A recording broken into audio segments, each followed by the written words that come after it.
This is Mr. Martin. These are the video notes for Precalculus Honors. This is section 8.1. We're going to be talking about sequences and series. So this video we're really just going to be concentrating on sequences. And we are going to be looking at a couple different types of sequences. We're going to look at infinite sequences and we're going to look at finite sequences. So the main difference here is our domain. So for an infinite sequence, our domain is all positive integers. Alright, and then for a finite, our domain is the first n integers. Okay, so infinite, we're going to use every positive integer. Obviously there's an abstract concept in there, and then for finite, we'll pick the first 10 integers, so 1 through 10 for example. So just keep that in mind. Couple of quick examples. We want to write the first 5 terms of the sequence with and without a calculator. So you can use a calculator if you want to after we go through these by hand. So keep in mind when it says the first 5 terms, what this is saying here is our domain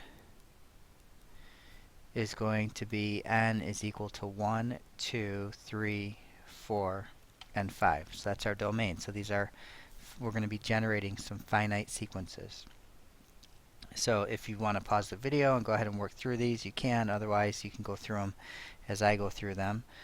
So starting out with n is equal to 1, we're going to have a sub 1 is 2 times 1 plus 1, which is 3. And then a sub 2 is going to be 2 times 2 plus 1, which is 5. And then a sub 3 is going to be 2 times 3 plus 1, which is 7. So we can see a pattern forming here, which means that a sub 4 is going to be 9. And a sub 5 is going to be 11. And again, if you wanted to plug these into your calculator, we'll look at a more specific example using our calculator later in these notes. But if you wanted to plug these in and maybe look at a table of values, you could go ahead and do that as well. Alright, let's take a look at the second example. We've got a sub 1 is going to be 2 plus negative 1 to the first over 1, which simplifies to 1. Again, pause the video anytime you need to. Make sure you're writing down questions if you have them. A sub 2 is going to be 2 plus negative 1 to the second over n, which is 2. Now notice when I raise this negative 1 to an odd power, we're going to be subtracting 1. And when I raise negative 1 to an even power, I'm going to be adding 1. So this is 2 plus 1 divided by 2, which is 3 halves. A sub 3 is going to be 2 plus negative 1 to the third over 3. So again, odd power, we're going to be subtracting. 2 minus 1 is 1 over 3. And then a sub 4 is going to be 2 plus negative 1 to the fourth. Even power, we're going to be adding 1 over 4. So that's 3 fourths.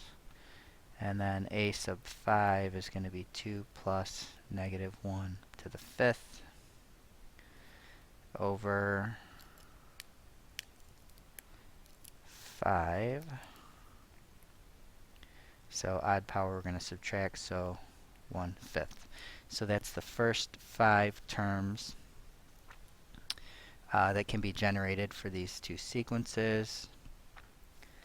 Let's move on. So in the next couple of examples, we're going to be generating an expression to give the sequence. So when you see this word expression, what you want to think about is find the formula used to generate the terms in the sequence. Alright, so eventually we'll be talking about a couple specific types of sequences, and we'll have some formulas that we can use to generate the expression. But for now, we're just going to kind of be guessing and checking and trying things out. So for this first one, we're going to talk about two different types of expressions. So the first one we're going to talk about is explicit. And what I mean by this is we can substitute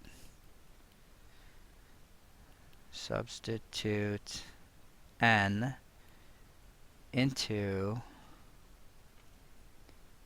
the expression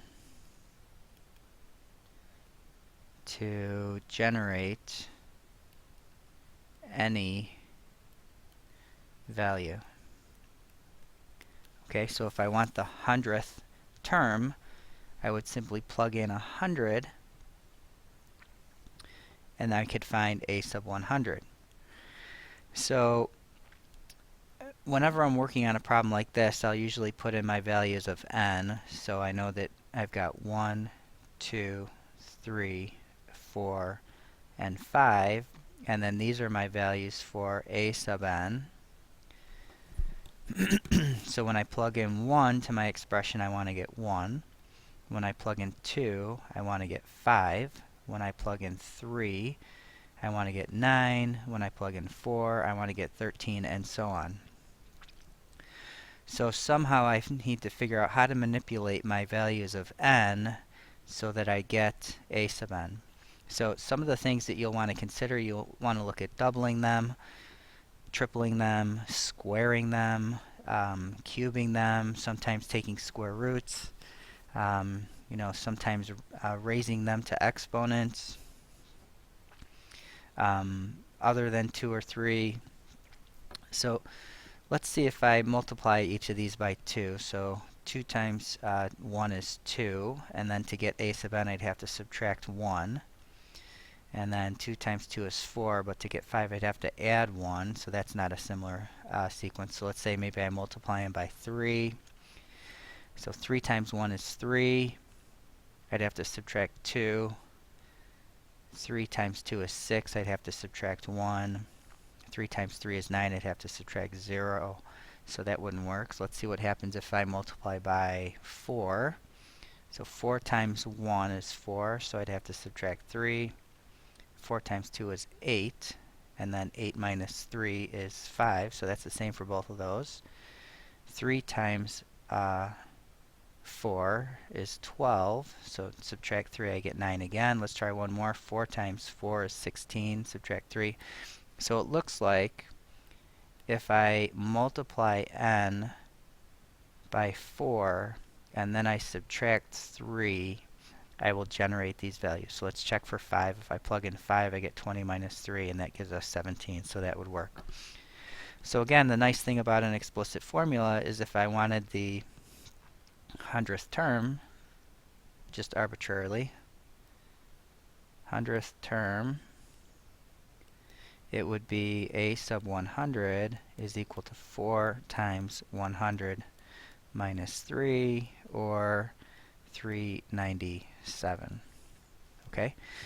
So the other type of formula that we're going to talk about as well is a recursive formula.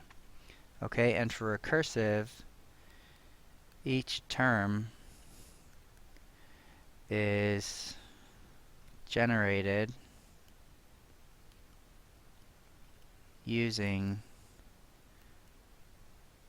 the previous term. Okay? So we want to start out with the first term, so we know that a sub 1 is 1. That's given to us over here. And then each term after that, so in order to go from the first term to the second term, I add 4. From the second to the third, I add 4. From the third to the fourth, I add 4.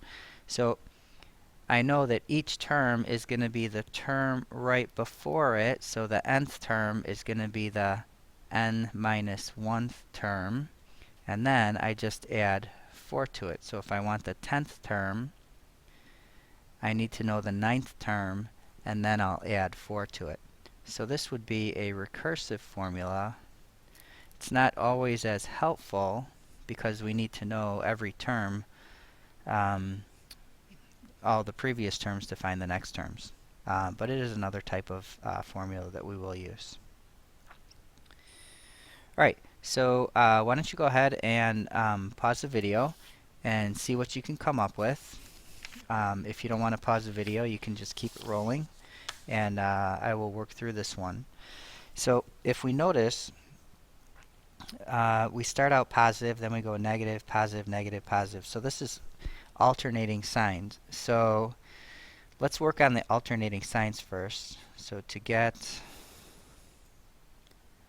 alternating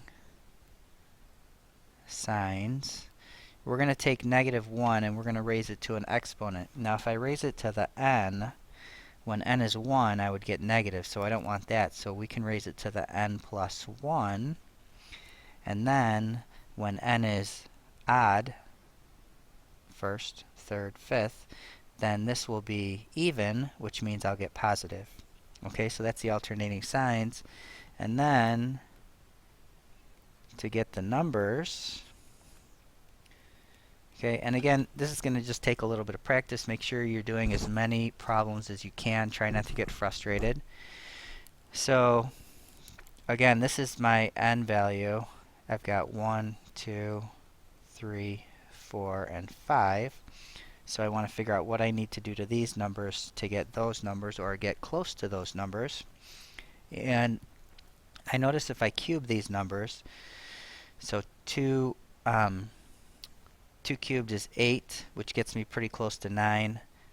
3 cubed is 27, which gets me 1 within 28. 4 cubed is 64, which gets me 1 close to 65. So if I take my n values and cube them, and then add 1,